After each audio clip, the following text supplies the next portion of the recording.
Sean todos bienvenidos a nuestro programa de reunión para el fin de semana. Hoy disfrutaremos de una reunión excelente. Y antes de comenzar, queremos confirmarles que hemos grabado esta reunión sin público y para su protección, los pocos participantes del programa están respetando las medidas de seguridad y distancia.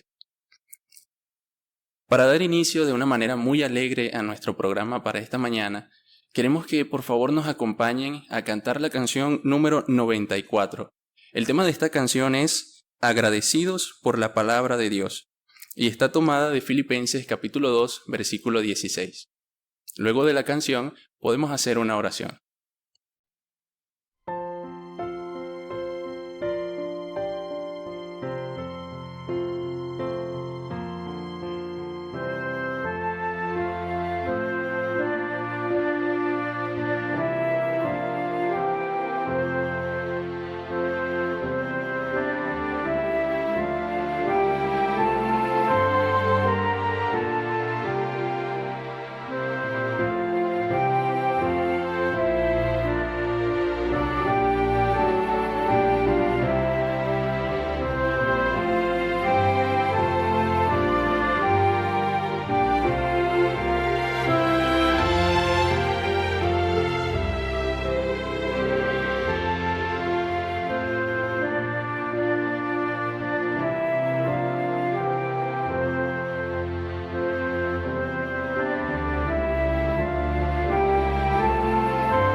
Esta mañana disfrutaremos de un excelente discurso con un tema muy interesante.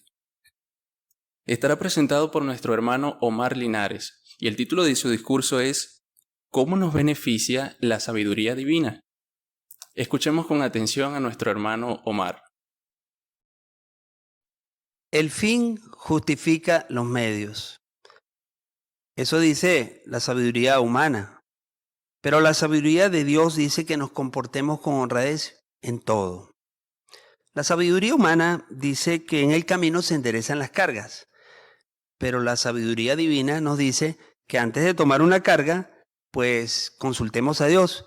Tómalo en cuenta en todos tus caminos y Él hará derechas tus sendas. Entonces vemos que es la sabiduría humana versus la sabiduría de Dios. ¿Cuál realmente funciona para que el humano guíe su vida? ¿Cuál tiene buenos resultados? Cuando hablamos de la sabiduría humana, no nos referimos simplemente a aquellos hombres barbudos que decían cosas interesantes que hoy son frases célebres para nosotros, porque la realidad es que la sabiduría humana ha avanzado mucho con el tiempo en lo que tiene que ver con la tecnología, la ciencia, la medicina. Se dice que se han escrito unos 130 millones de libros, lo cual toda nuestra vida no nos daría para leerlos. Pero a pesar de todo esto, la sabiduría humana no ha logrado convertir este mundo en un mundo pacífico, sin guerra, sin delincuencia, sin pobreza. Sobre todo, no ha logrado que la gente tenga eso que llamamos don de gente, que la gente sea más pacífica, razonable, amorosa. Sí, eso es lo que ha ocurrido. ¿Y por qué? Santiago 3, 13 al 16 nos explica en la Biblia que la sabiduría humana, dice, donde hay celos y espíritu conflictivo, también habrá desorden y todo tipo de cosas malas. Es la sabiduría humana, menciona allí. Pero ¿por qué falla la sabiduría del hombre? ¿Por qué ha fallado? Bueno, Jeremías 8:9 nos responde. Ahí dice que el hombre ha fracasado porque ha rechazado la palabra de Dios. Han puesto a un lado su palabra. ¿Y qué sabiduría pueden tener? Dice allí. Y es que la realidad, hermanos, es que el temor o respeto por Dios es el principio de la sabiduría, como bien lo expresa Proverbios 9:10. Por lo tanto, no puede existir verdadera sabiduría, esa capacidad que tiene el ser humano de aplicar la sabiduría o el conocimiento correcto y el entendimiento para resolver problemas, evitar peligros, dar consejo. No se puede tener si ponemos a Dios en un rincón. Esa es la realidad. Pero ¿dónde se encuentra entonces la sabiduría de Dios? Se halla aquí, en su palabra, en la Biblia. Allí dejó este manual para la vida. Y no es simplemente así porque lo diga yo u otra persona. Nota que el propio Hijo de Dios mencionó cuál debe ser la clave o el juez para saber cuál es la sabiduría que realmente debemos usar para guiar nuestra vida. Aquí en Mateo capítulo 11, versículo 19, en su parte final, nota lo que dice. La última expresión del versículo dice, en cualquier caso, la sabiduría queda demostrada por sus resultados. Y allí el kit de la cuestión, ¿verdad? Entonces los resultados, el efecto que tiene en las personas que siguen esa sabiduría. ¿Y qué efecto ha tenido en el pueblo de Dios que sirve a Jehová? Bueno, como indica Santiago 3:17, la sabiduría de arriba es pura, primeramente, pacífica, razonable, llena de misericordia y buenos frutos. Y eso es lo que vemos expresado en el pueblo de Dios, por la aplicación precisamente de la sabiduría que está plasmada en este libro, dejado por Dios para nosotros. Hermanos, la sabiduría de Dios beneficia a personas de todas las edades y en cualquier campo de la vida o situación que tú estés experimentando. ¿Sí? Por ejemplo, pongamos el caso de los jóvenes. ¿Funcionará la sabiduría divina para ellos? ¿Los beneficia? Muchas veces la gente piensa que es anticuado el consejo de la Biblia para los jóvenes. Más bien, muchas veces la sabiduría humana menciona que sigamos a la mayoría, que hagamos lo que te plazca, no te preocupes, disfruta hoy. Y de esa manera promueven una vida sin límites y además han saturado el ambiente con música, entretenimiento que no solamente atenta contra la decencia, sino también que difiere polo a polo con lo que es la sabiduría de Dios para los jóvenes. Fíjate tú lo que Dios dice aquí para los jóvenes en el Salmo 119. Salmo 119, versículo 9. 119, 9. Dice allí, ¿cómo puede un joven mantener limpio su camino?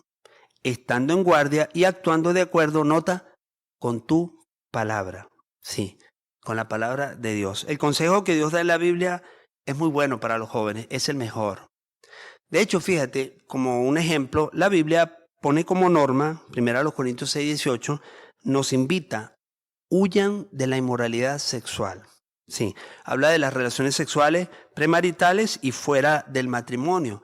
El matrimonio es el arreglo que Dios ha estipulado para disfrutar limpiamente de relaciones íntimas. Bueno, los jóvenes que valoran la sabiduría de Dios y han puesto en práctica este principio, esta norma de Jehová, encuentran verdadera felicidad y éxito en la vida. Pero ¿por qué logran sentirse así pese a lo que piensa la sabiduría humana? Bueno, porque llegan a entender que lo que Dios les pide es lo mejor para ellos, porque Dios los ama, se interesa por ellos, quiere que les vaya lo mejor en la vida, nos enseña por nuestro propio bien y por eso desea que sean moralmente limpios. Esa es la realidad. De esa manera, nuestros jóvenes se libran de las dolorosas consecuencias que traen las malas amistades, el entretenimiento degradante y también la inmoralidad sexual. Fíjate, apliquemos la regla de medir que Jesús dijo y que leímos anteriormente. La sabiduría queda demostrada justa, ¿verdad?, por sus resultados.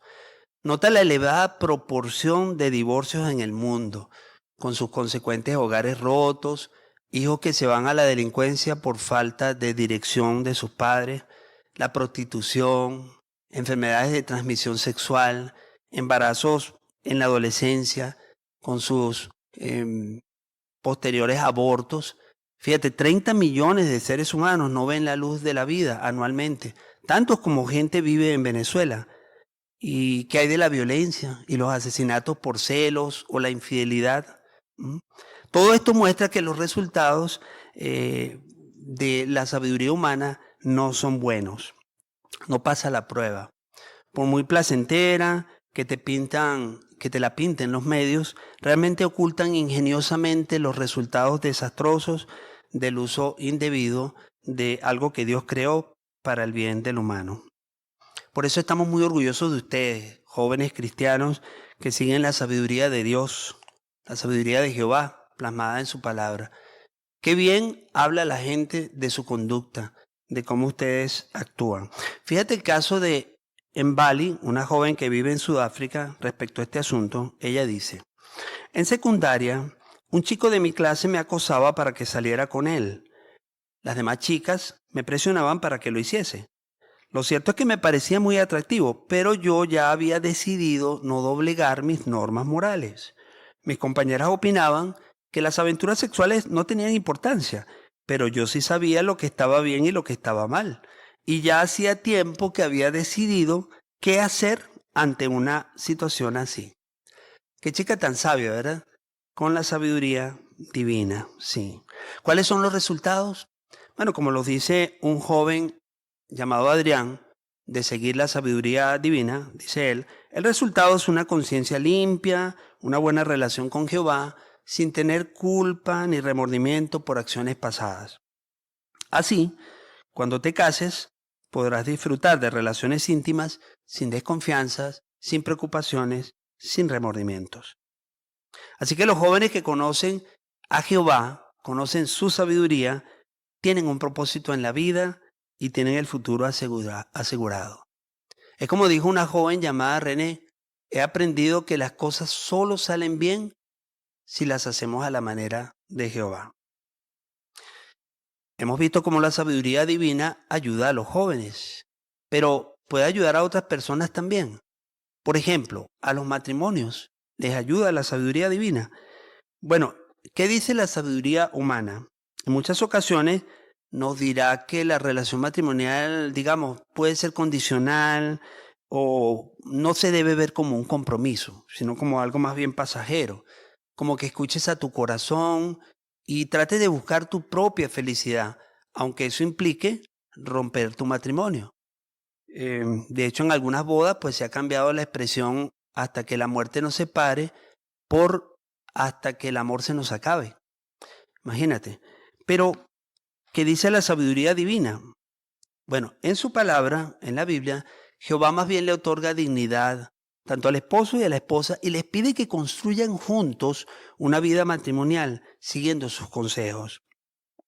Y es interesante que sea Dios quien lo haga porque Él creó el matrimonio y los componentes de este arreglo también. Veamos uno de sus consejos acá en la Biblia, en Efesios. Busquemos Efesios capítulo 5, versículo 33. Efesios 5, 33. Dice Efesios 5:33, sin embargo, cada uno de ustedes debe amar a su esposa tal como se ama a sí mismo. A su vez, la esposa debe tenerle profundo respeto a su esposo. Entonces nota, qué buen consejo, ¿no? Amor y respeto en el matrimonio. Y francamente, ¿qué esposa no se siente feliz de que su esposo la ame de verdad? ¿Qué esposo no se siente feliz de que su esposa lo respeta profundamente por el puesto que Dios le ha colocado o el papel que le ha dado en el matrimonio? Por supuesto que eso trae felicidad. Pero para demostrar estas dos cualidades en el matrimonio, que son tan importantes, se requiere una tercera, que es la humildad. Porque la falta de respeto, hermanos y amigos, suele manifestarse en el matrimonio y también la falta de amor en la manera como se tratan, como se hablan, el tono de la voz. Y la humildad, precisamente como dice un hermano, es la vía más rápida para resolver problemas, porque te impulsa a pedir perdón. Otro hermano decía que pedir perdón es como decir te quiero lo suficiente como para perdonarte. Así es. En cambio, el orgullo, sí, considerarse el importante, el ofendido, con esa típica negación a la disculpa y al perdón, es veneno para el matrimonio. Por ejemplo, hoy es muy común discutir y quitarse el habla, tratar al otro con el látigo de la indiferencia. Pero, ¿qué dice la sabiduría divina? Veámoslo aquí mismo en Efesios, ya que estábamos allí en Efesios, veamos Efesios capítulo 4, versículos 26 y 27. Dice, cuando se enojen, no pequen, no dejen que se ponga el sol estando todavía enojados, no le den ninguna oportunidad al diablo. Qué buen consejo que da la Biblia. Resolver los problemas rápido, el mismo día. Una hermana dice que en algunas ocasiones su esposo y ella no siguieron este consejo que acabamos de leer y dice que pocas veces ha dormido tan mal. El consejo de la Biblia funciona. ¿Qué más nos dice la Biblia para tener una vida matrimonial feliz? Bueno, también Jesucristo, hablando del matrimonio, en Mateo 19, 4 al 6, habló de que cuando Dios hizo el matrimonio, pues lo hizo para que llegaran a ser una sola carne y para que el esposo dejara a padre y madre y se adhiriera o, digamos, juntara muy fuertemente a su esposa. ¿Qué quiso decir Jesús con esto? Bueno, que ahora su prioridad va a ser su esposa o su esposo. Es lo que prometemos nosotros al casarnos. Y verdad que si alguien busca los intereses del otro en el matrimonio y el otro hace lo mismo, ¿no va a causar eso felicidad en el matrimonio? Por supuesto que sí. Así que ponga los intereses de su cónyuge en primer lugar. Antepóngalos a los suyos. Por eso preguntémonos, ¿le dedico yo el suficiente tiempo, cariño y atención a mi esposa o a mi esposo? Es seguir el consejo de Jehová. Y un último consejo que la Biblia nos da sobre el matrimonio, también lo conseguimos allí mismo en Colosenses 4:6. Está un poquito después de Efesios, Colosenses 4:6. Y es tocante a la comunicación. ¿Cómo debe ser la comunicación en el matrimonio? Mira lo que dice. Que sus palabras sean siempre agradables, sazonadas con sal, para que sepan cómo deben responder a cada persona. Entonces, si esto se refiere a responder a cada persona, con cuánta más razón nuestras palabras deben ser agradables para hablarle a la persona que más queremos, después de Jehová, después de Dios, que es nuestra esposa o nuestro esposo. Sí, así que es muy importante hablarse en el matrimonio con cariño y es muy necesario porque ayuda mucho, hermanos, en la resolución de conflictos que van a surgir porque somos humanos imperfectos. Nota lo que dice Stephanie, una esposa.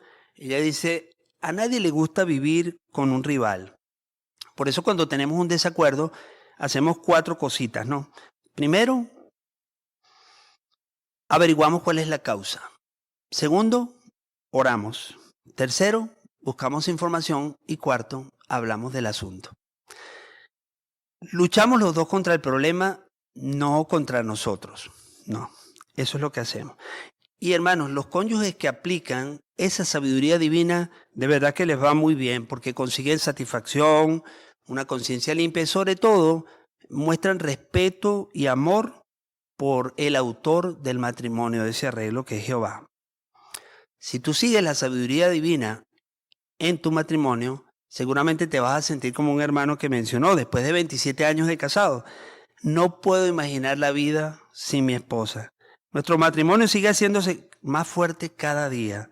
Las claves son nuestro amor por Jehová y la comunicación constante entre nosotros.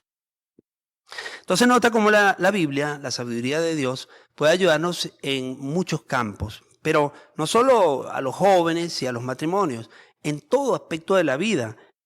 ante diferentes situaciones que se nos presentan.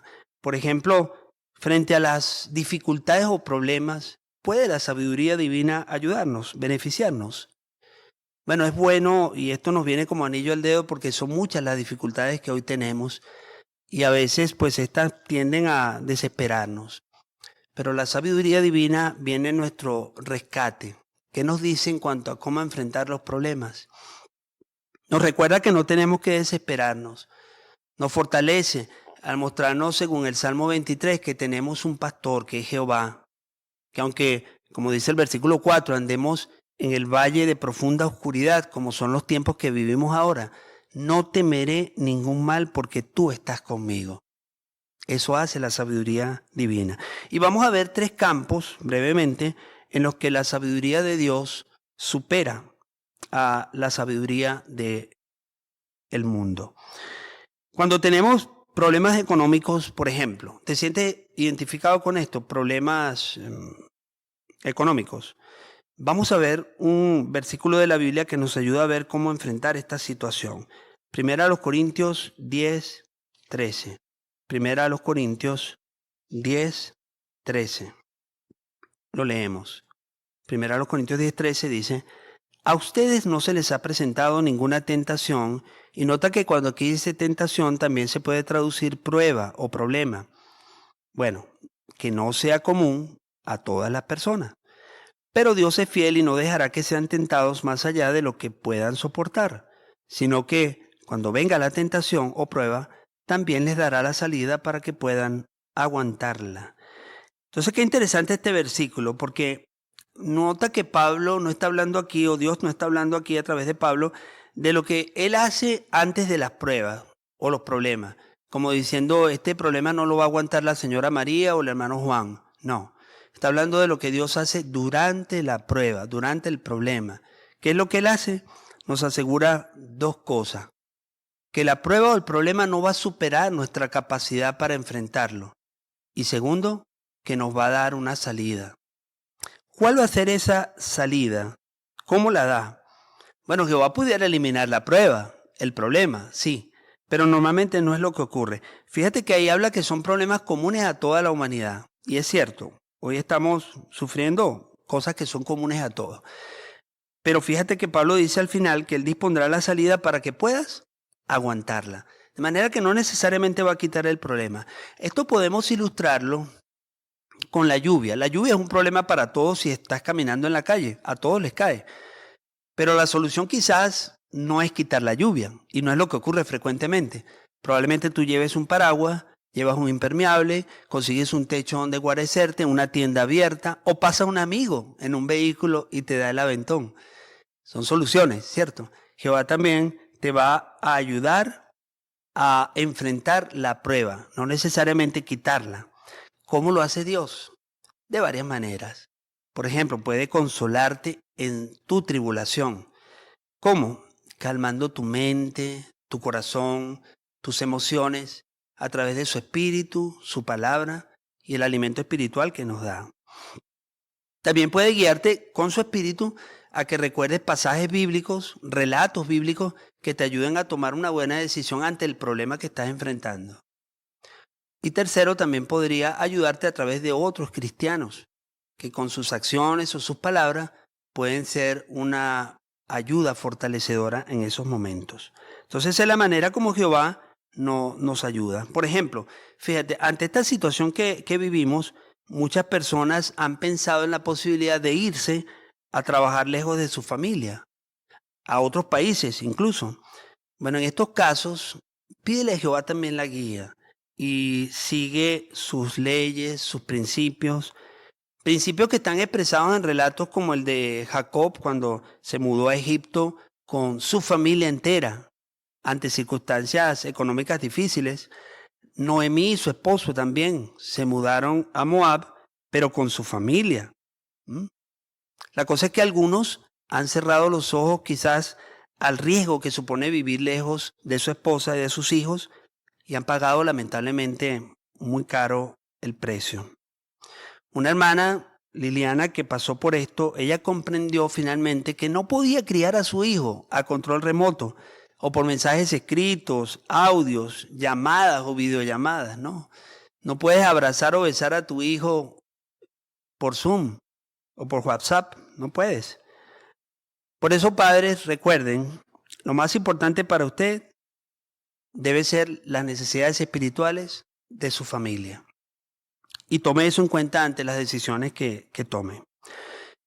Otro problema en el que nos ayuda la sabiduría de Dios, cuando tenemos problemas graves de salud. Sí, esto es serio, ¿no? Aún en esa situación, hermanos, no dejen de pedir a Jehová que nos ayude a aguantar y a seguir sus principios a la hora de tomar decisiones sobre el tratamiento médico que vamos a tener. En ello seguimos también la sabiduría divina expresada en Proverbios 14:15, donde dice que el ingenuo se cree todo lo que le dicen, pero el prudente mide bien todos sus pasos. ¿Por qué decimos esto? Porque cuando uno tiene una enfermedad, y si esta es grave, muchas veces pues se ofrecen diferentes tratamientos y remedios que parecen ser demasiado buenos para ser verdad, y así lo son. A veces se nos dice, no, es que la ciencia todavía no lo ha descubierto, y así por el estilo. Lo que a veces hace que una persona deje de seguir un tratamiento que tiene relativa efectividad por uno que realmente carece del más básico fundamento razonable. Por eso, ¿qué hace el cristiano? Pone en práctica esta sabiduría divina de Proverbios 14:15. Y también, como dice otra porción de la Biblia, se asegura de todas las cosas. Busca información en la Biblia, en las publicaciones cristianas, y de esa manera puede tomar una decisión con equilibrio. De hecho, las recomendaciones que la organización ha dado para enfrentar la crisis que vivimos hoy, la crisis de salud, basada en principios elevados de su palabra como el respeto a la vida y el amor al prójimo, han funcionado muy bien para proteger muchas vidas. Hermanos, es natural que queramos estar sanos, sí, pero la realidad es que no podemos evitar por completo las enfermedades. Sabemos que el tiempo para la curación completa de la humanidad no es actualmente. Es dentro de poco, cuando Dios limpie este planeta y llegue el momento de la curación de las naciones. Por eso, mientras pase por una situación como esta, trata de no aislarte. Recuerda que necesitas el amor de tus hermanos, necesitas el ánimo de las reuniones. Sí, por eso, como dice el Proverbios 18:1, no te aísles, porque el que se aísla dice que rechaza toda sabiduría práctica. ¿Ves cómo el aislarse va en contra de la sabiduría divina? Y recuerda que Jehová conoce lo que estás padeciendo. Él sabe cómo te sientes, Él sabe cuánto estás sufriendo y va a tomar mucho eso en cuenta. Por eso enfrenta la enfermedad a la manera de Dios y tomando su mano, de su mano. Y cuando pasamos por estrés o soledad, ¿cómo nos ayuda la sabiduría divina? Bueno, es cierto que a veces la soltería, el divorcio o la pérdida de un ser amado, como ha ocurrido muy frecuentemente ahora, pueden despertar en nosotros sentimientos de soledad. Y no importa si servimos a Jehová, eso puede ocurrirnos. Y no está mal, no es un pecado que nos sintamos así, es humano. Pero es importante que nunca perdamos la esperanza que tenemos. Y además que permanezcamos activos en el ministerio, en esta obra de dar a otros, porque eso nos ayuda a conseguir felicidad. Fíjense, la sabiduría divina incluso puede ayudar a una persona quizás soltera, una persona que desea tener un compañero de vida, a evitar tomar decisiones movidas por la desesperación. Es interesante lo que mencionó Pablo allí en 1 Timoteo 5:5. Nota cómo Jehová lo inspiró para decir algo sobre la viuda. Dice aquí, ahora bien, la mujer que realmente es viuda y no tiene nada, pone su esperanza en Dios y no deja de rogar y orar día y noche.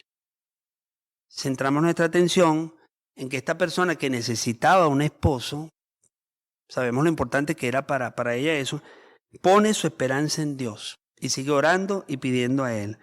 Así que el cristiano que confía en Jehová, pues esperará el momento oportuno para poder satisfacer esa necesidad. Mientras tanto, seguirá orando, confiando y esperando en Jehová.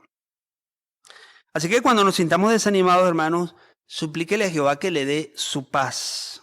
haga como el hermano Jean-Pierre, un hermano soltero, que él dice que suele dar largos paseos durante los cuales me sincero totalmente con Dios. Y es que tener la amistad íntima con Jehová es la mejor ayuda para vencer la soledad.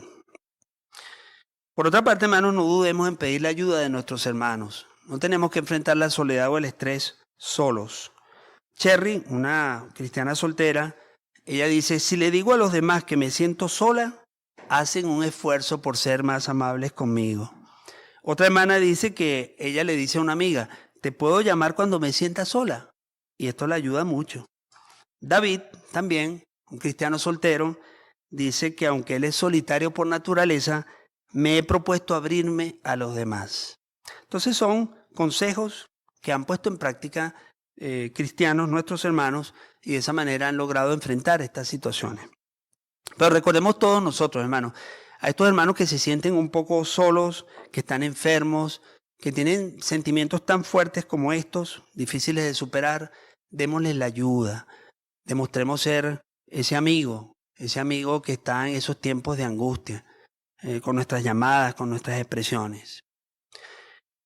Hermanos, por lo que hemos conversado hasta ahora, hemos podido dejar claro que la sabiduría de Jehová queda siempre demostrada por sus resultados y que podemos beneficiarnos de ella sin importar las circunstancias que estemos pasando.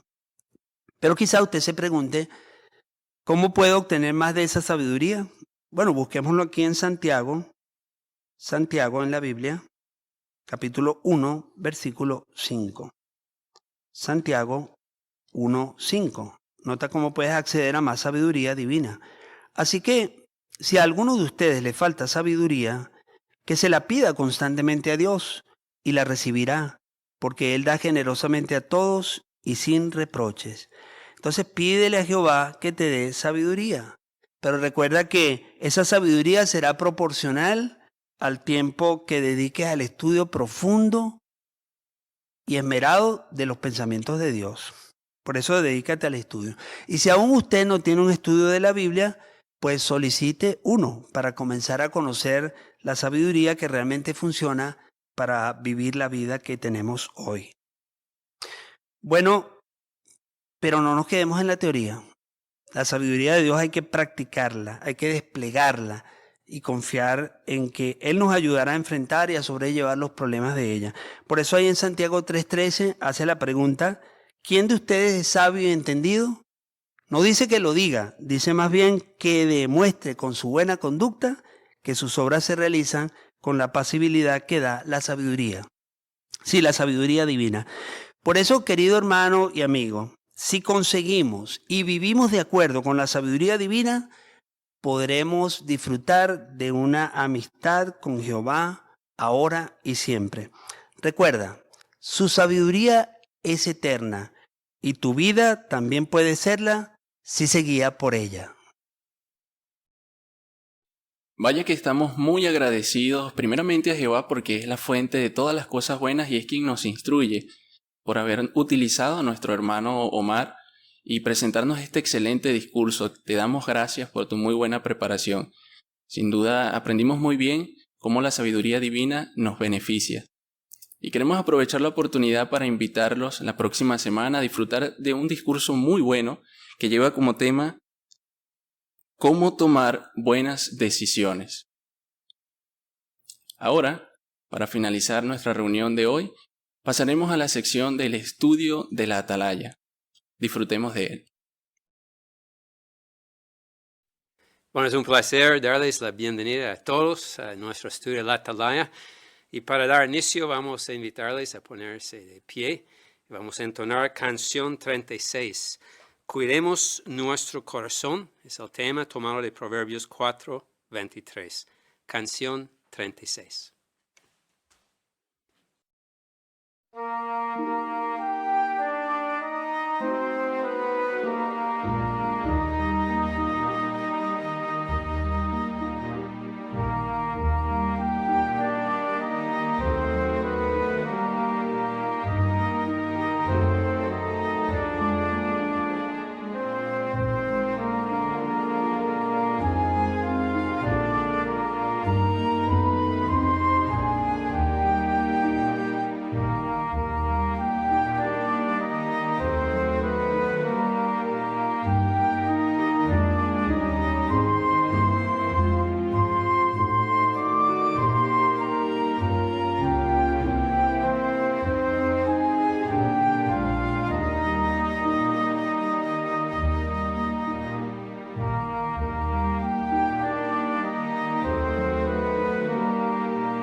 Bueno, el artículo que vamos a considerar hoy está tomado de la edición de octubre de 2021.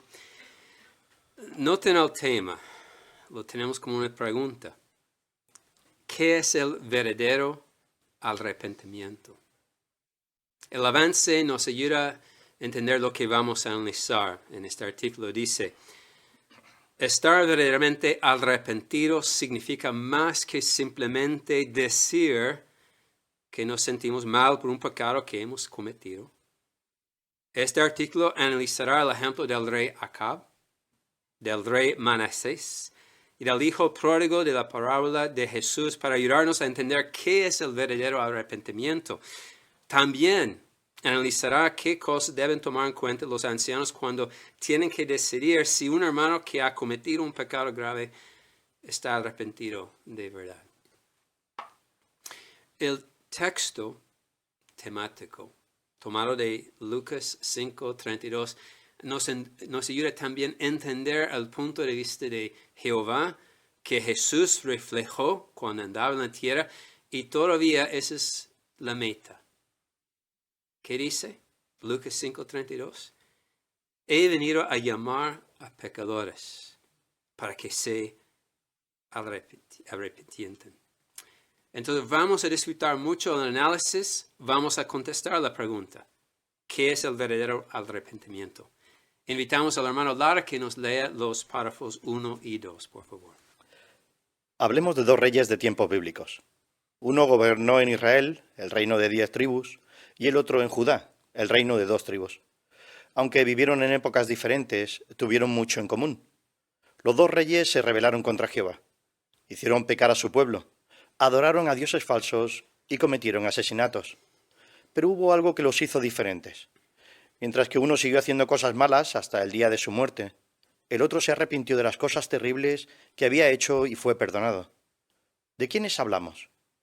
El rey de Israel se llamaba Acab y el rey de Judá, Manasés. Las diferencias que hubo entre estos dos hombres nos enseñan muchas lecciones sobre una cuestión muy importante, el arrepentimiento. ¿Qué es el arrepentimiento y cómo se demuestra? Eso es algo que necesitamos saber porque todos queremos que Jehová nos perdone cuando pecamos. Para responder esas preguntas, analizaremos la vida de estos dos reyes y veremos lo que aprendemos de sus ejemplos. Después, analizaremos lo que Jesús enseñó sobre el arrepentimiento. Muchas gracias, hermano Lara. La pregunta, ¿en qué se diferenciaron Acab y Manasés? ¿Y qué preguntas responderemos? Hermano Pérez, por favor. Sí, pues tenemos el ejemplo de Acab, que siguió haciendo cosas malas hasta el día de su muerte, y luego tenemos el ejemplo de Manasés, que él se arrepintió de todas las cosas a pesar de que había hecho cosas terribles y Jehová lo perdonó. Muchas gracias. Excelente. Muy bien. Y hermano García, por favor. Sí, las preguntas que vamos a analizar que a todos nos interesan es ¿qué es el arrepentimiento y cómo se demuestra? Muy bien. Excelente. Hermano Moratía, por favor. Y las respuestas a estas preguntas son algo que a todos nos viene bien recordar, ya que como muestra Romanos 3:23, todos somos pecadores y no alcanzamos la gloria de Dios. Así que es algo necesario conocer qué implica el verdadero arrepentimiento para que Jehová nos perdone. Excelente. Y el texto que está citado aquí también, y muchas gracias Adrián por incluir ese texto. También tenemos Hechos 17:30. Y la pregunta es, según este texto, Hechos 17:30, ¿por qué es importante el arrepentimiento? ¿Qué dice sobre Jehová? Hermano Gaule, por favor. Él mismo es el que nos está extendiendo esta invitación cuando dice que en todas partes se está diciendo se arrepientan. Entonces es muy apropiado que lo veamos y que estudiemos qué es lo que significa realmente, porque es algo que proviene directamente de Jehová. Eso es. Entonces vamos a entrar analizando ejemplos de estos reyes, también después lo que Jesús enseñó sobre el arrepentimiento. Empezamos con el ejemplo de Acab. ¿Qué aprendemos del rey Acab? Hermano Lara, por favor. Acab fue el 7º rey del reino de Israel. Se casó con Jezabel, que era hija del rey de Sidón, una nación próspera situada al norte. Puede que ese matrimonio le trajera riquezas a la nación de Israel, pero también dañó todavía más su relación con Jehová. Jezabel adoraba a Baal e hizo que Acab promoviera esa religión tan despreciable que fomentaba la prostitución en los templos y hasta el sacrificio de niños. Mientras esta mujer estuvo en el trono, todos los profetas de Jehová corrieron peligro. De hecho, mandó matar a muchos de ellos. Acab fue peor a los ojos de Jehová que todos los reyes que hubo antes de él. Jehová estaba muy al tanto de todo lo que hacía Acab y Jezabel, pero fue misericordioso con su pueblo y envió al profeta Elías para ayudarlo a cambiar antes de que fuera demasiado tarde. Sin embargo, Acab y Jezabel se negaron a escuchar. ¿Qué clase de rey fue Acab? Hermana Sánchez, por favor. Pues vemos que fue un rey que a los ojos de Jehová fue el peor rey de los que había habido. Y es que vemos que, bueno, pues se casó con Jezabel, se dejó influir mucho por él, adoró a Baal y lo que promovía pues era pues la prostitución, el sacrificio de los niños, o sea, la adoración falsa en todos los sentidos. Así fue, gracias. Hermana García. Y no solo hizo cosas malas, sino también perseguían a los que intentaban adorar a Jehová. Por ejemplo, los profetas de Jehová corrían mucho peligro en esos tiempos. Excelente. Muy bien. Hermana Lara, por favor. Y aun con esta actitud, Jehová fue misericordioso tanto con Acab, con Jezabel, como con todo su pueblo, y le envió profetas. Sin embargo, tanto él como Acab y Jezabel se negaron a escuchar, no quisieron escuchar a los profetas de Jehová. Un buen punto. Muchas gracias. Hermana Gaude, por favor. Y no solo dejó que Jezabel hizo lo que quería en el país, pero él mismo edificó un templo y un altar para Baal. Así que vemos cuánto fue la influencia mala, ¿no? Que él con ese matrimonio realmente trajo consecuencias desastrosas al pueblo. Así fue. Gracias. Párrafo 4. Con el tiempo la paciencia de Jehová se agotó. Envió a Elías para comunicarles a Acab y a Jezabel cuál sería su condena. Toda su familia sería exterminada. Las palabras del profeta hicieron sentir muy mal a Acab. De forma inesperada, aquel hombre arrogante se humilló. ¿Qué mensaje de condena recibió Acab y cómo reaccionó? Hermana Moreno, por favor. Sí, por medio de Elías, Jehová le dijo que toda su familia sería exterminada. Y estas palabras hicieron sentir muy mal a Acab. Entonces, inmediatamente, este hombre tan arrogante se humilló. Muy bien, muchas gracias. Hermana Teasdale. Y el relato de Primero de los Reyes nos ayuda a ver que realmente se humilló en este momento. Dice en el versículos 27 a 29, dice que se rasgó la ropa, se cubrió el cuerpo con tela de saco, ayunaba, se acostaba en tela de saco, o sea, mostró todos los indicios que estaba arrepentido. Aún dice que Jehová reconoció que se humilló, pero vemos cómo falló más adelante. Gracias por incluir los textos. Párrafo 3, la hermana Lara señaló una cualidad de Jehová, su misericordia. ¿Qué cualidad notamos aquí en párrafo 4 de Jehová?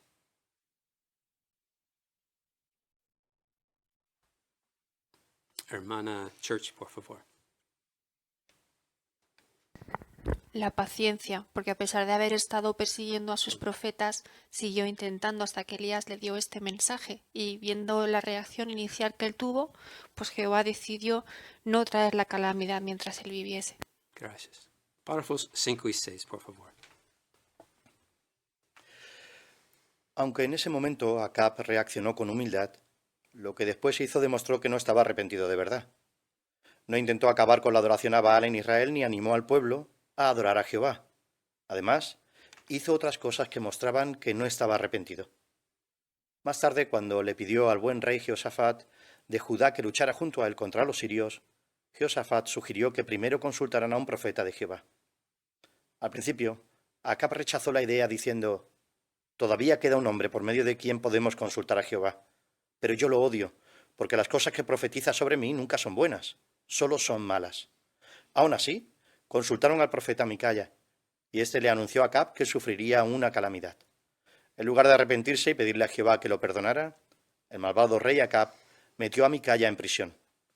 Aunque el rey encarceló al profeta de Jehová, no logró impedir que la profecía se cumpliera. Cuando fue a la batalla, lo mataron. ¿Cómo sabemos que Acab no estaba arrepentido de verdad? Y puede incluir algunas observaciones de la imagen que tenemos aquí. Hermano Moreno, por favor. Pues por su manera de hablar, por sus obras se ve que no estaba arrepentido de verdad. Lo primero es que no intentó acabar con la adoración de Baal, ni animó al pueblo a que adorara a Jehová, entre otras cosas. Eso es, muy bien. Gracias. Hermana Bisoni, por favor.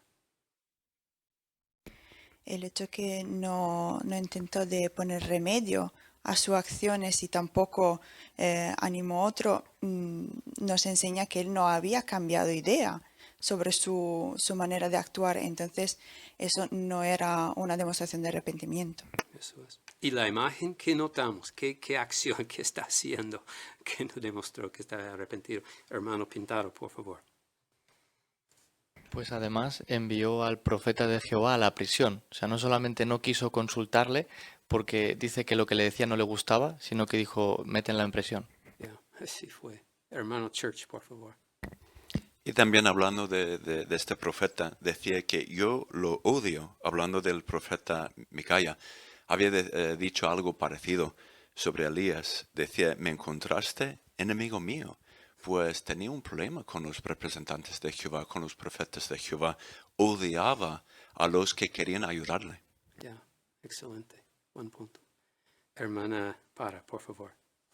Así que se nota la ceguera espiritual de este hombre. Para él era como si Jehová no existía, se comportaba de esa manera, porque en el relato que leímos en el párrafo pasado, él le dijo a Elías, me encontraste, como si Jehová no lo hubiera encontrado. Entonces, todos esos eran indicios de que este hombre tenía un problema de corazón. Buen punto. Muy bien, gracias, hermana Para. Hermano Armas, por favor. Y otro detalle de la mala actitud de este hombre, ¿no? En el relato de Primero de los Reyes 22-27, Jehová le dice, mira, derrota, va a ir mal la situación, ¿vale? No vas a ganar. Pero en el 27 él le dice, encierren a este hombre, ¿no? Al profeta, y ahora dice, hasta que yo vuelva victorioso. O sea, Jehová le dice una cosa y él piensa ahora todo lo contrario, pasando por alto el consejo de Jehová, ¿no? Así que demostraba que no estaba, ese arrepentimiento no fue verdadero, ¿no? Gracias por incluir el texto, hermano Adán. Hermana Cuesta, por favor.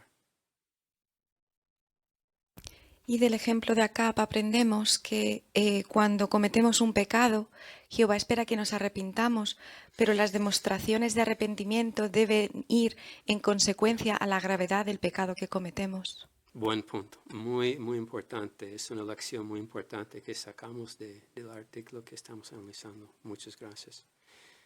Párrafo 7, por favor. Después de la muerte de Acab, Jehová dejó claro lo que pensaba de él.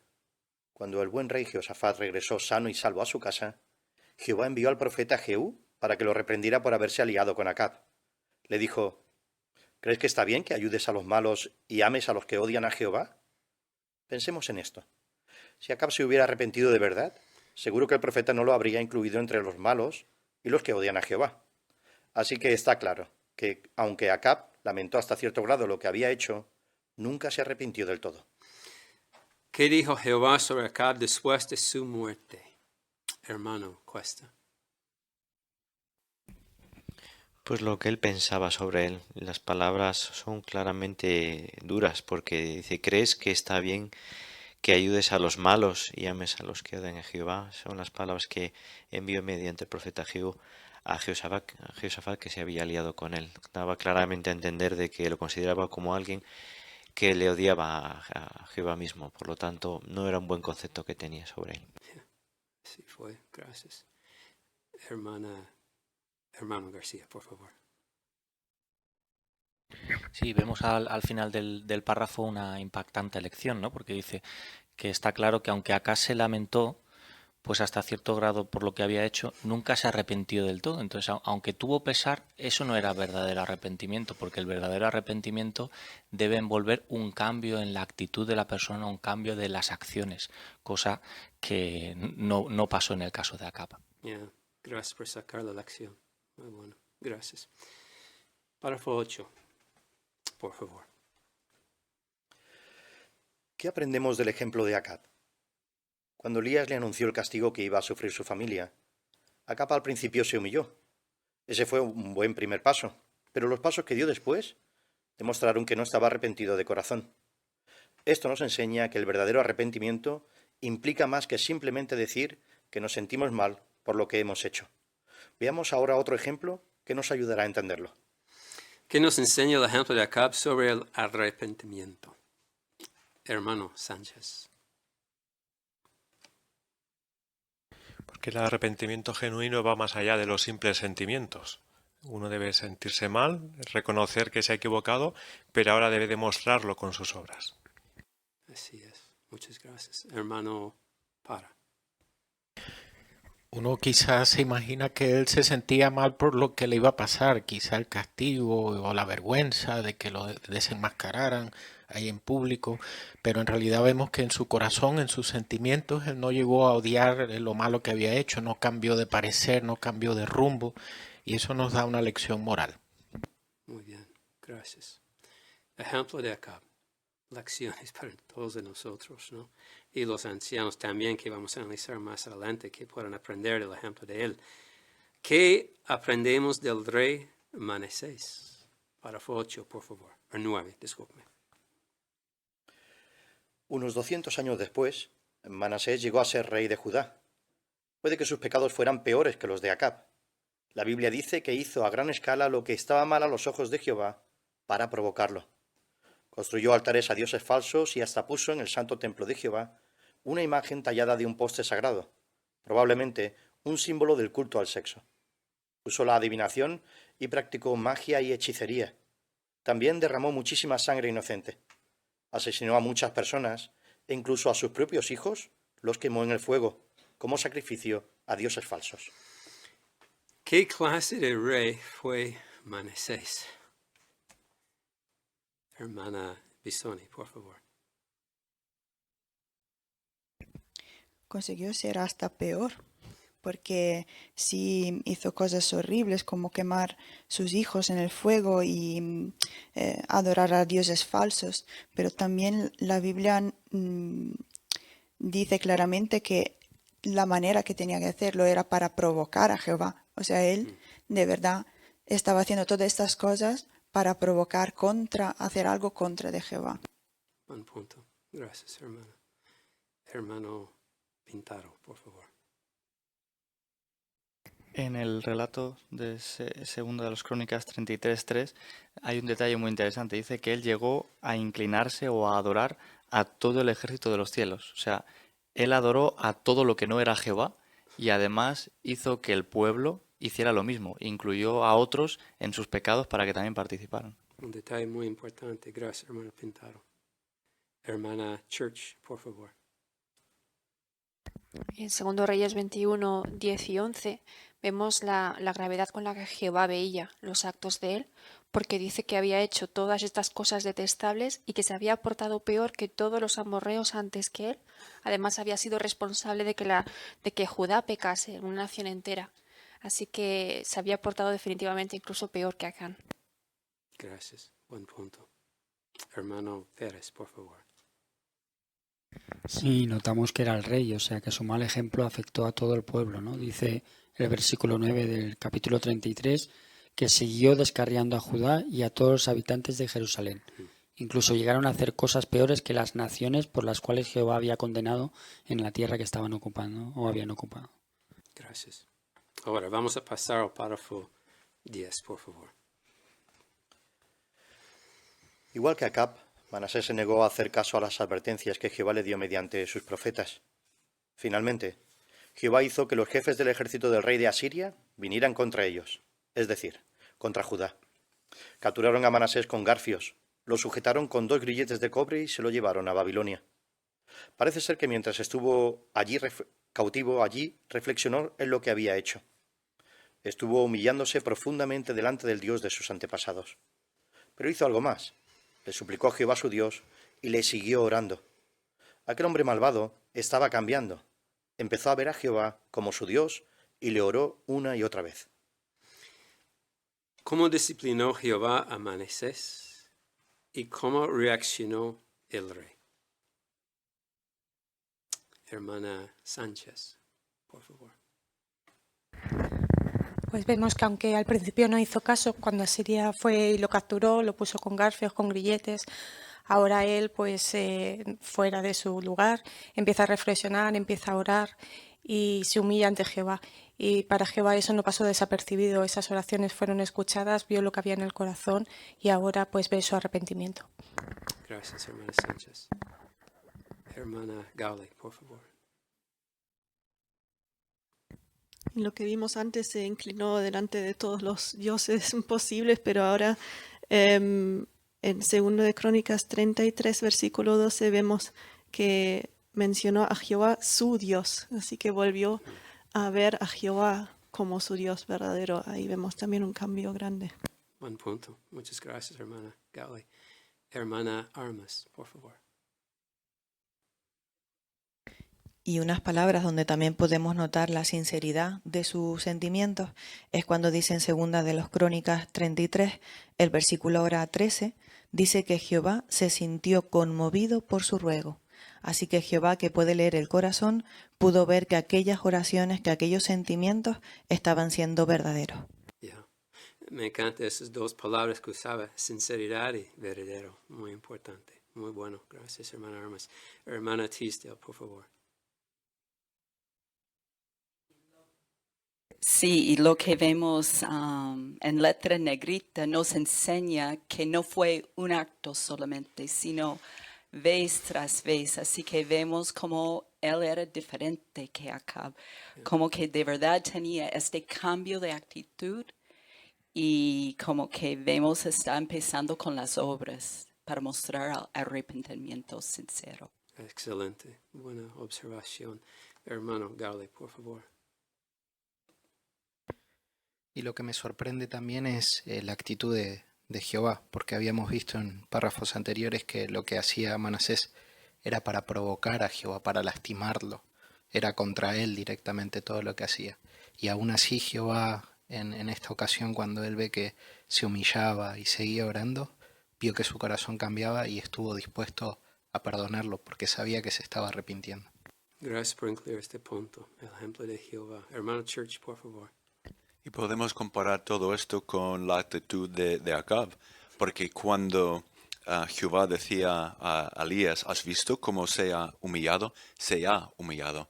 Quizás una acción de una vez, pero comparado con Manasés, pues Manasés estuvo humillándose, le siguió orando, acción continua. Y no solo acción continua, pero un cambio sobre su punto de vista sobre Jehová. Empezó a ver a Jehová como su Dios. Excelente. Muchas gracias. Seguimos. Párrafo 11, por favor. Con el tiempo Jehová respondió las oraciones de Manasés. Vio que su corazón había cambiado y eso se reflejó en sus oraciones. Jehová se sintió conmovido por su ruego y lo devolvió a su reinado. Manasés se esforzó al máximo por demostrar que su arrepentimiento era sincero. Hizo lo que Acab no hizo nunca. Cambió su manera de actuar, luchó contra la adoración falsa y animó al pueblo a adorar a Jehová. Seguro que necesitó fe y valor para hacer eso, pues durante décadas había sido una mala influencia para su familia, sus nobles y su pueblo. Pero ahora, en su vejez, trató de reparar parte del daño que había hecho. Es probable que fuera una buena influencia para su nietecito, Josías, que más tarde llegó a ser un rey muy bueno. Muy bien. Para ayudarnos a contestar la pregunta que tenemos para párrafo 11, hermano Lara, nos hace a favor leer el texto según los Crónicas 33, 15 y 16, por favor. Entonces quitó los dioses extranjeros y la imagen ídolo de la casa de Jehová, así como todos los altares que había construido en la montaña de la casa de Jehová y en Jerusalén, y mandó arrojarlos fuera de la ciudad. Además, preparó el altar de Jehová y empezó a ofrecer en él sacrificios de paz y sacrificios de agradecimiento, y le dijo a Judá que sirviera a Jehová, el Dios de Israel. Muchas gracias. Entonces, ¿cómo demostró Manasés que su arrepentimiento era sincero? Hermana Cuesta, por favor. Pues primero quiso restablecer su relación con Jehová, y eso lo vemos en el versículo 16, porque dice que preparó el altar de Jehová y empezó a ofrecer sacrificios de paz y de agradecimiento a él. Gracias. Un punto. Hermana Para, por favor. Y trató de reparar parte del daño que había hecho al incitar a una nación entera a apartarse de Jehová, cuando dice en el versículo que le dijo a Judá que sirviera a Jehová, el Dios de Israel. Así que entonces no solo se preocupó de su relación con Jehová, sino de cómo lo que había hecho había afectado a los demás y cómo también tenía que colaborar para que eso se reparara. Muy importante, buen punto. Hermana Lara, por favor. Me gusta mucho que el párrafo dice que se esforzó al máximo por demostrar que su arrepentimiento era sincero. Y aunque ya era un poco más mayor, ¿no?, trató de reparar parte del daño que había hecho. ¿Cómo? Pues esforzándose y haciendo todo lo que estaba en su mano para que se viera que de verdad quería volver a Jehová. Buen punto. Muchas gracias, hermana Lara. Hermana García, por favor. O sea que si Acab, en la primera ocasión que tuvo de demostrar si su arrepentimiento era sincero, demostró que no, que odiaba a los representantes de Jehová, Manasés hizo todo lo opuesto. El resto de su vida se esforzó por demostrar que sí había aprendido y sí quería ayudar a los demás a servir a Jehová. Eso es, muy bien. Hermana Bisone, por favor. Y esta actitud nos enseña algo del verdadero arrepentimiento, o sea que quien está arrepentido no tiene miedo de gastarse demasiado para reparar a sus acciones, o no está perezoso en su manera de actuar para demostrar a Jehová que de verdad quiere devolver todo lo que no ha dado en pasado. Eso es, muy bien. Hermana Armas, por favor. Sí, y vemos que él estuvo dispuesto a destruir aquellos altares e ídolos, pero por otro lado a construir su espiritualidad. El párrafo apunta que necesitó cualidades espirituales como la fe y el valor para llevar a cabo todo eso. Esto es otro indicativo de que su corazón estaba cambiando, que su forma de pensar estaba cambiando, y ahora eso hizo que todos estos cambios fueran posibles. Vamos a ver la imagen, porque está en armonía con la observación, comentario de la hermana Armas. ¿Hay algo más que nos gustaría destacar? Hermana Church, por favor. Lo que le vemos hacer en la imagen de destruir los ídolos y los altares que él había puesto muestra que su arrepentimiento era verdadero, porque no se limitó a restaurar su propia relación con Jehová, sino que él meditó en la consecuencia de sus actos. Él vio que con lo que él había hecho había dañado la espiritualidad incluso de otros, y él quiso reparar ese daño. Por eso nos muestra el arrepentimiento sincero que él estaba sintiendo. Muy bien, hermana Church, muchas gracias. Hermano Cuesta, por favor. Sí, algo que se percibe por la cara, ¿no?, que se muestra, es determinación, resolución. No dudas de, bueno, intento, puedo hacer lo máximo que pueda, sino completamente convencido y centrado diciendo, esto es lo que debo hacer y estoy haciendo. Por lo tanto, eso es lo que le ayudó a seguir, a pesar de las dificultades que podía conllevar. Buen detalle que sacó de esta imagen. Muchas gracias, hermano Cuesta. Hermano Sánchez. Y esa resolución era firme. Vemos en la imagen que mandó a hacer añicos, ¿no? Destruirlo completamente, aquella adoración. No quería que quedase absolutamente nada. Serrín. Así que no dijo, mira, pues lo guardamos aquí o lo dejamos para ahí que no se vea, sino que su resolución era destruirlo completamente. Buen punto. Muchas gracias. El ejemplo. Veamos, párrafo 12, por favor. ¿Qué aprendemos de Manasés? Él no solo se humilló, sino que oró, suplicó la misericordia de Jehová y cambió su manera de actuar. Además, hizo todo lo posible por reparar el daño que había hecho y se esforzó por adorar a Jehová y ayudar a otros a hacer lo mismo. Su ejemplo le da esperanza hasta al peor de los pecadores. Es una prueba clara de que Dios es bueno y está dispuesto a perdonar. Quienes se arrepienten de verdad pueden obtener el perdón de Jehová. Muchas gracias. ¿Qué nos enseña el ejemplo de Manasés sobre el arrepentimiento? Hermano Moreno, por favor. Sí, que no basta con decir,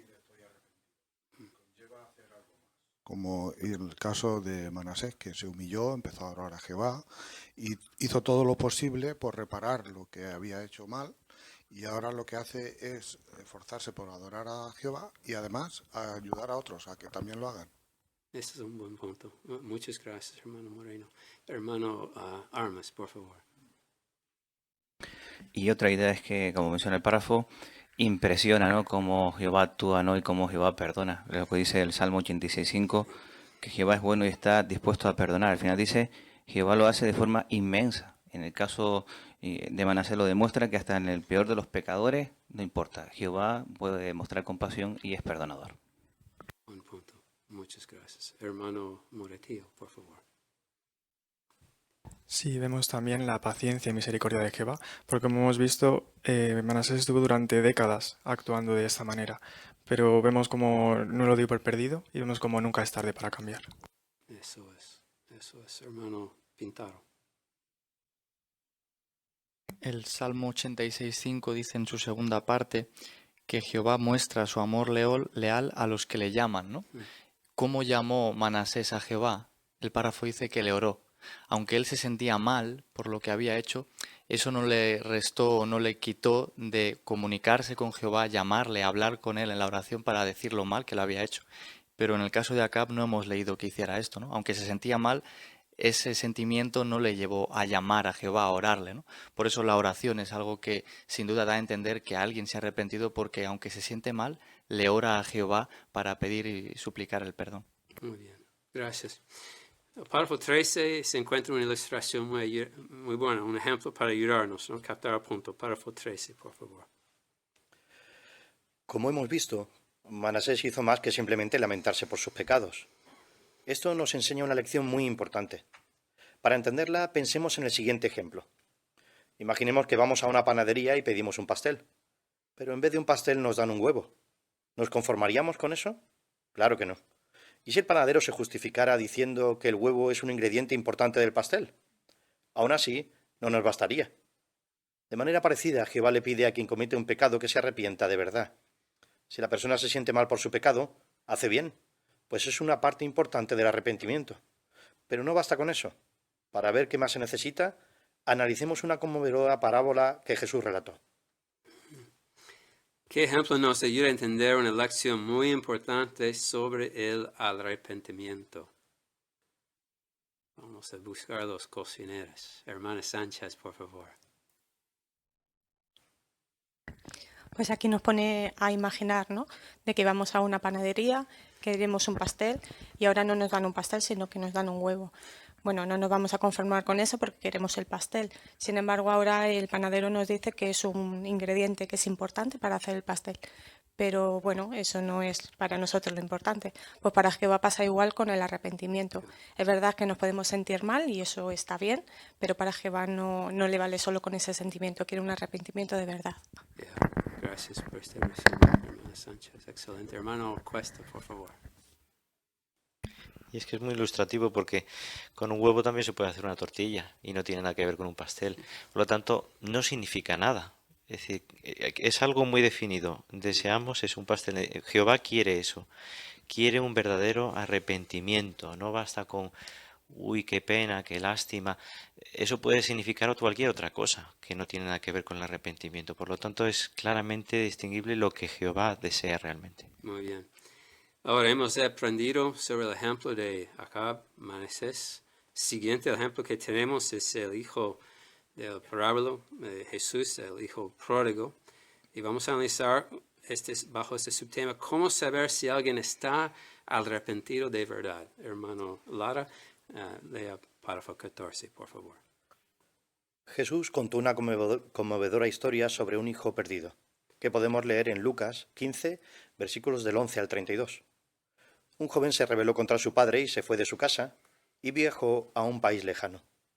Allí llevó una vida desenfrenada, pero cuando llegaron los problemas, empezó a reflexionar en lo que había hecho y se dio cuenta de lo bien que estaba en la casa de su padre. Como dijo Jesús, el joven recobró el juicio. Decidió regresar y pedirle a su padre que lo perdonara. Fue importante que comprendiera que había tomado muchas malas decisiones, pero eso no era suficiente. Tenía que hacer cambios.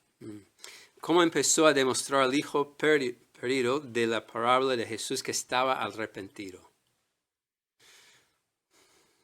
Hermano Para. Bueno, en esta parábola del hijo perdido se muestra que él recapacitó, pero solo fue cuando empezó a actuar que demostró que estaba arrepentido. O sea, empezó a hacer el esfuerzo por volver y reconciliarse con su padre, y esa acción es la que mostró que estaba arrepentido. Muy bien, muy bien. Antes de la acción, ¿qué hizo? Segundo párrafo. Hermana García. Reflexionar, después recobrar el juicio, y eso le motiva a decidirse a regresar. Gracias. Párrafo 15, por favor. ¿Cómo demostró el hijo perdido que estaba realmente arrepentido? Hizo el largo viaje de regreso a su casa. Cuando llegó y se encontró con su padre, le dijo: «He pecado contra el cielo y contra ti. Ya no merezco ser llamado tu hijo». Con esta sincera confesión, demostró que quería recuperar su relación con Jehová. También reconoció que con sus actos le había hecho daño a su padre y estaba dispuesto a esforzarse por volver a ganarse su aprobación, incluso a que lo trataran como a uno de sus trabajadores. Esta parábola es más que una historia conmovedora. Enseña algunos principios que pueden ayudar a los ancianos a determinar si alguien que ha cometido un pecado grave está arrepentido de verdad. ¿Cómo demostró el hijo perdido de la parábola de Jesús que estaba arrepentido de verdad? Hermana Moreno, por favor. Pues él, cuando recobró el juicio, hizo un largo viaje de regreso a casa, y las palabras que le dijo a su padre cuando llegó, dijo: «He pecado contra el cielo y contra ti, y no merezco ser llamado hijo tuyo». Así que con esa confesión tan sincera, pues reconoció que había hecho daño a su padre, pero también demostró que quería recuperar su relación con Jehová. Muy bien, buen punto. Hermano Gaule, por favor. Incluso cuando vimos en el párrafo anterior que cuando él perdió todo y ahí reconoció y reflexionó, podría estar mejor con mi padre, uno podría pensar, bueno, pero las motivaciones serían, ahora que lo perdí todo, puedo estar mejor. Pero aquí el párrafo, cuando dice que estuvo dispuesto a forzarse por volver a ganar la aprobación de su padre y de Jehová, y cuando le pidió que lo trataran como a uno de sus trabajadores, la nota de estudio de la Biblia dice que quería ser como un extraño, alguien que no era parte de la casa, un trabajador más que se contrataba por una temporada. O sea que no estaba dispuesto a volver tampoco a tener los lujos y las comodidades que tenía antes. Él reconocía lo que había hecho, pero esto le daba la oportunidad para volver a reconstruir su relación con Jehová y con su padre. Gracias, hermano Gaule, incluyendo esta investigación que hizo. Muy bien. Hermana Bisoni, por favor. Y siguiendo lo que decía el hermano Gaule, que era un sentimiento sincero, de verdad, lo entendemos porque también por cómo reaccionó el padre, el hijo podría haber pensado, bueno, está tan feliz de verme, tal vez no, lo que he hecho no es tan mal, o puedo ahorrarme un poco de fatiga. No hace falta que le diga que de servirle, no de ser un hijo. Entonces lo que el hijo le dijo al padre era porque de verdad él mismo lo querría. No estaba interesado ya en sí, sino a hacer todo lo posible para lograr su relación con su padre. Muy buen punto, ¿no? Sincero, verdad. Hermano Pérez, por favor. Sí, lo vemos aquí en la imagen que nos ha puesto el esclavo, ¿no? Que es muy bonita porque no se ve el momento como abraza a su padre, ¿no? Sino se ve el momento que está en el monte mirando la casa a lo lejos, apoyada ahí en su bastón. O sea que refleja que ha hecho un largo viaje y que ahora a lo lejos está meditando acerca de todo esto, ¿no? Seguramente no fue fácil para él volver, pero el esfuerzo, pensaba mirando a lo lejos, bien merecía la pena. Gracias por incluir estas observaciones sobre esta lámina, ¿no? Imagen. Ok, en esta parábola hay muchos principios, especialmente para ayudar a los ancianos. Y vamos a analizarles a continuación cómo pueden poner en práctica, aplique esos principios. Párrafo 16, por favor. No es fácil para los ancianos determinar si alguien que ha cometido un pecado grave está ahora arrepentido de verdad. ¿Por qué no? Porque ellos no pueden leer el corazón, así que tienen que tratar de encontrar pruebas que indiquen que el hermano ha cambiado por completo y ahora odia lo que hizo. En algunos casos puede que la persona haya pecado con tanto descaro que los ancianos que se reúnen con ella no estén convencidos de que su arrepentimiento sea verdadero. Porque no es fácil para los ancianos determinar si alguien se ha arrepentido de verdad. Hermana Teasdale. Es que ellos no pueden ver lo que es adentro de esta persona, no pueden leer el corazón. Eso es el punto, ¿no? Entonces, ¿cómo determina? ¿Cómo pueden llegar a una conclusión los ancianos, hermana García? Pues intentan encontrar pruebas que indiquen que el hermano ha cambiado por completo su opinión acerca de lo que ha hecho y odia lo que ha hecho. Eso es. Muchas gracias. Hermana Cuesta, por favor. Y vemos lo amoroso que es Jehová, pues a pesar de que ellos tienen esta limitación, nos da artículos como este, con ejemplos tan prácticos que les pueden ayudar a ellos a meditar y saber qué buscar cuando tienen que enfrentarse a esta situación. Eso es. Gracias. Hermana Church, por favor. Además, como dice el párrafo, puede que el pecado haya sido tan grave o con tanto descaro que dice que quizás no están convencidos de que el arrepentimiento sea sincero. Eso significa que quizás haya ciertas muestras que indiquen que haya pues un pesar, un sentirse mal por el pecado, y ellos ahora pues tienen la difícil tarea de discernir si es un arrepentimiento sincero o no. Veamos un ejemplo, ¿no? Párrafo 17, por favor. Veamos un ejemplo. Un hermano comete adulterio durante muchos años. En vez de pedir ayuda, le esconde su conducta inmoral a su esposa, a sus amigos y a los ancianos. Pero un día los ancianos se enteran de lo que ha hecho. Cuando estos le dicen que tienen pruebas de que demuestran que ha cometido adulterio, él lo admite y ésta parece sentirse muy mal por ello. ¿Demuestra eso que está arrepentido? No. Sin duda, los ancianos necesitan ver algo más. Esta persona no cometió un único pecado en una ocasión aislada, sino que pecó gravemente muchas veces a lo largo de muchos años. Además, no confesó voluntariamente, sino que alguien se enteró y se lo dijo a los ancianos. Así que ellos necesitan ver pruebas de que el pecador ha cambiado realmente su manera de pensar, sentir y actuar. Puede que le tome bastante tiempo hacer los cambios necesarios para demostrar que está arrepentido de verdad. Así que es muy probable que sea expulsado de la congregación. Parte A. ¿Qué ejemplo muestra que un pecador tal vez no esté arrepentido de verdad, aunque diga que se siente muy mal? ¿Qué ejemplo cita aquí, hermano Sánchez? Pues pone el ejemplo de un hermano que comete adulterio durante muchos años, pero no toma la iniciativa en confesarlo ni a los ancianos ni a la esposa, y es más, se enteran los ancianos por otros medios. Él lo admite, parece que se siente mal, pero realmente no ha tomado la iniciativa, no ha demostrado que estaba arrepentido. Eso es. Hermano Lara, ¿puede leernos el texto citado aquí, segunda de los Corintios, la segunda de los Corintios, capítulo 7, versículo 11, por favor? Fíjense en el gran efecto que ha tenido en ustedes la tristeza que le agrada a Dios. Ha hecho que ustedes limpien su nombre, que se indignen, que tengan temor, que sientan un deseo sincero, que pongan empeño, que corrijan el mal cometido. En este asunto han demostrado ser puros en todo sentido. Gracias. Entonces, tomando en cuenta el texto, pregunta B, ¿qué debe hacer la persona que está realmente arrepentido? Hermano Moratía, por favor. Sí, pues como se ha leído en el texto, se mostraba cómo se debe sentir un deseo sincero y con empeño corregir el mal cometido. Entonces vemos cómo se debe demostrar que hacer cambios necesarios que demuestren que ha cambiado realmente la manera completa tanto de pensar, sentir y actuar. Muchas gracias. Hermano Church.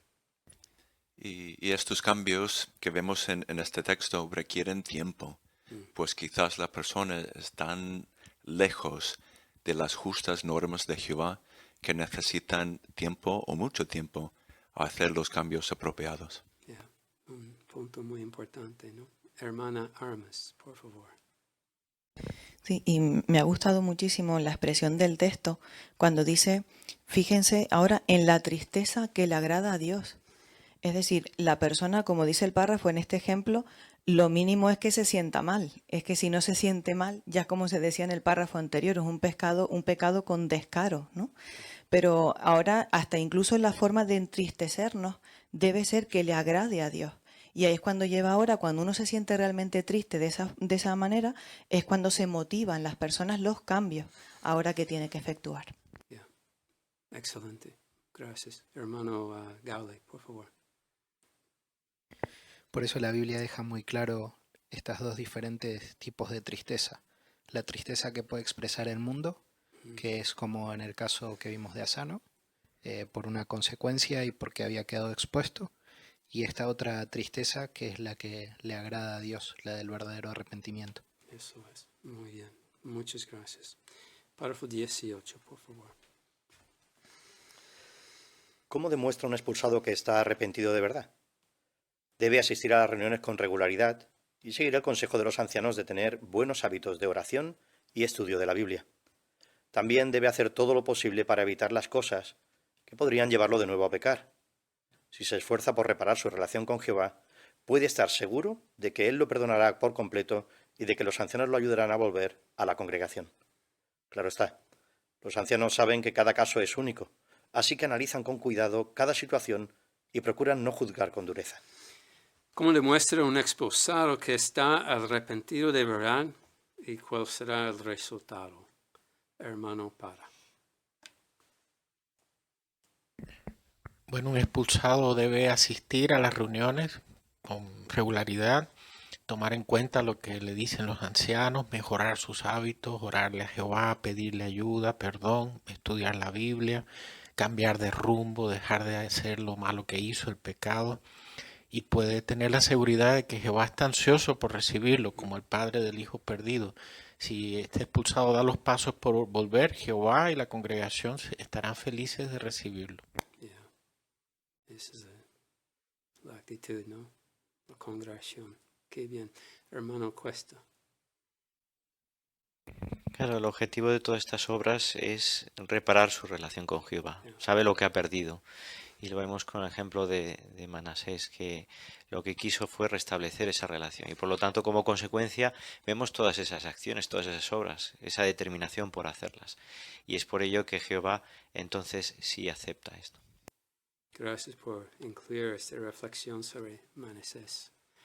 Muchas gracias. Párrafo 19, por favor. Como hemos visto, el pecador que está arrepentido de verdad no solo tiene que decir que se siente muy mal por lo que ha hecho, también tiene que cambiar su manera de pensar y de sentir, y demostrarlo con hechos. Debe abandonar su mala conducta y volver a obedecer las normas de Jehová. Para él, lo más importante deben ser recuperar su buena relación con Jehová. Hermano Lara, nos lee el texto aquí, Ezequiel 33, 14 a 16, por favor. Y si yo le digo al malvado, sin falta morirás, pero él abandona su pecado y hace lo que es justo y recto, devuelve lo que ha tomado como garantía y también devuelve lo que robó, y anda en los estatutos de vida al no hacer lo que está mal, sin duda seguirá vivo. No morirá. No se le tendrá en cuenta ninguno de los pecados que cometió. Por hacer lo que es justo y recto, sin duda seguirá vivo. Muy bien, gracias. Pregunta, párrafo 19. ¿Qué tiene que hacer el pecador que está arrepentido de verdad? Y ya tenemos el texto de Ezequiel 33, 14, 16. Nos ayuda mucho a entender el punto de vista de Jehová. Hermana, por favor. El texto es muy claro al decir que debe abandonar su pecado, hacer lo que es justo y recto, tratar de recuperar lo malo que ha hecho, ¿no? Porque dice devuelve lo que ha tomado como garantía, devuelve lo que robó. Todo esto implica esfuerzo. Eso es. Muy bien, buen punto. Hermana Sánchez. Y el 16 es muy bonito el versículo porque dice que a pesar de todos los pecados, ninguno lo tendrá en cuenta, ¿no? Así que haga lo que uno haga, al final es el arrepentirse y Jehová nos perdonará. Muy, no sé, llena de confianza, ¿no? Un comentario así. Texto, hermana García, por favor.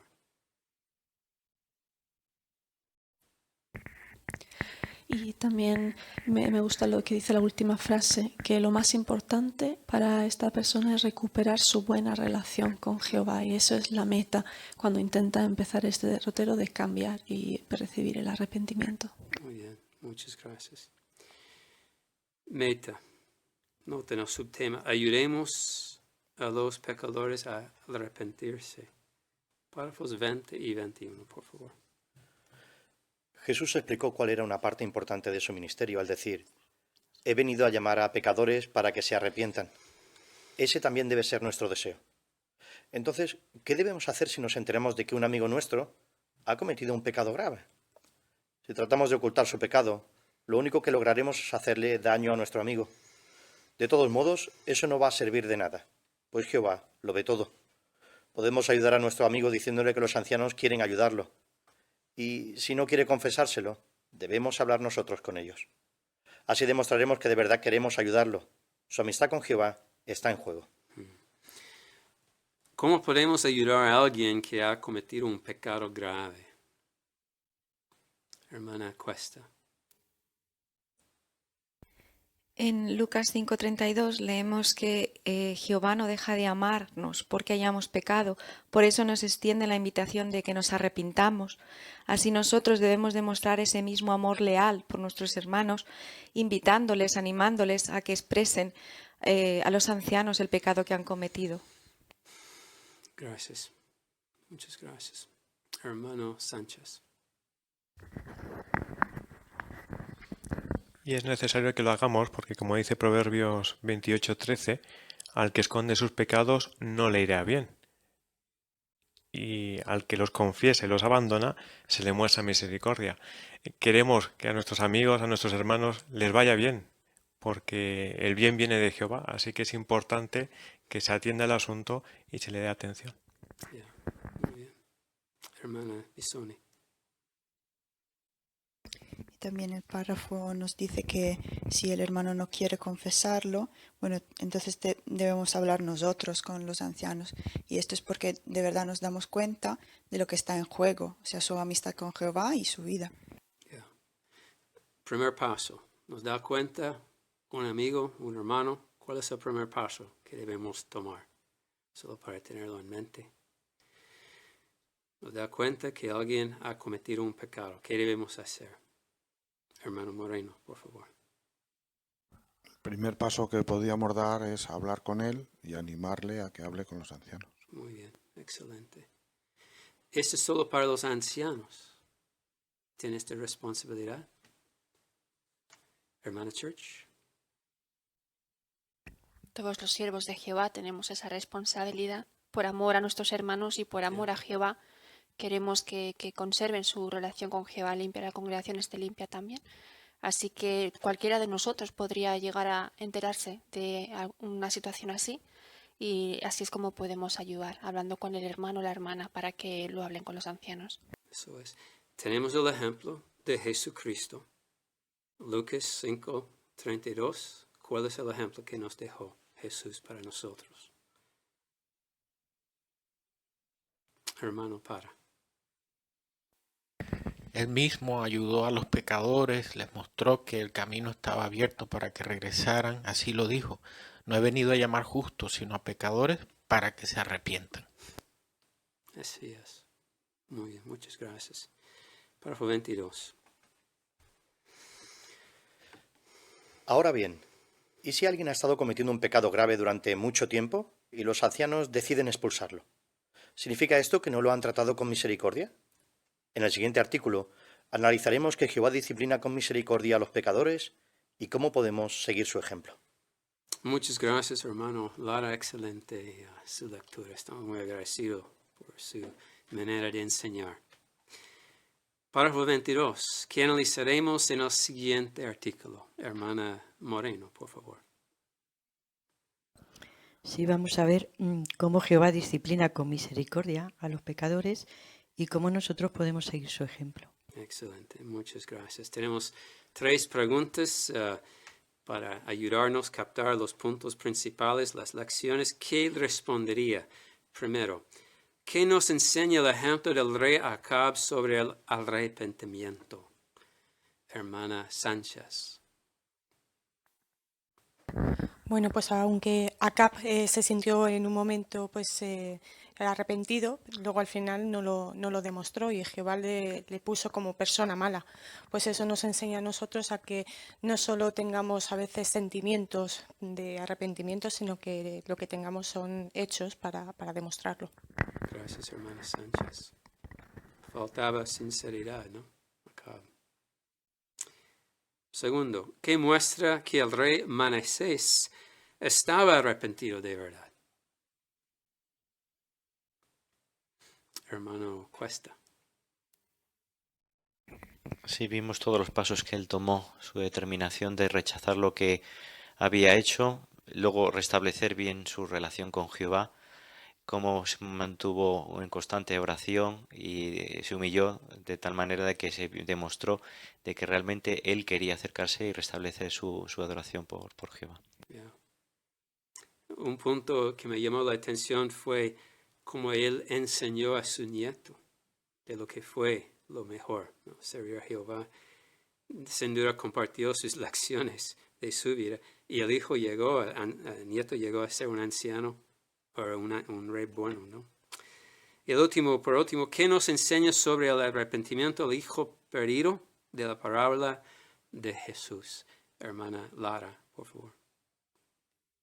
Sí, que quizá volvernos del error cometido y ganarnos la aprobación de Jehová. Es un largo viaje que requiere humildad y esfuerzo, pero que Jehová está deseoso de que volvamos y de perdonarnos. Yeah, muy bien. Gracias, hermana Lara. Hermana Cuesta, por favor. Y también vimos que el arrepentimiento comienza en la mente y en el corazón al reflexionar en lo que hemos hecho, pero luego se respalda con acciones. Yeah, sí, es muy importante. Gracias. Bueno, gracias a todos por su participación. Ha sido excelente. Su preparación de antemano, sus reflexiones, como incluyó textos de la Biblia, lecciones, principios para ayudarnos a captar el punto, contestar la pregunta, ¿no? Sobre el verdadero arrepentimiento. Estamos tan agradecidos, tenemos Jehová observando con amor, Jesucristo ayudándonos con su ejemplo y los ancianos que Jehová ha puesto en responsabilidad grande en la congregación. Pero cuán agradecidos tener hombres espirituales ayudándonos para mantener la congregación limpia, para ayudar a todos de nosotros. La cosa más importante, mi relación con Jehová. Y cuando tenemos que recibir consejo, ayuda, estamos tan agradecidos que ellos están guiándose por principios de la Biblia. Estos ancianos es para nuestro beneficio escucharles, poner en práctica, ser agradecidos cuando necesitamos la ayuda. Para terminar la reunión vamos a usar canción 103 que habla de estos pastores. Está tomado de Efesios 4:8, canción 103. Nuestros pastores son un regalo de Dios. Y después invitamos al hermano Cuesta que nos concluye, que nos despide con oración, por favor. Hermano Cuesta.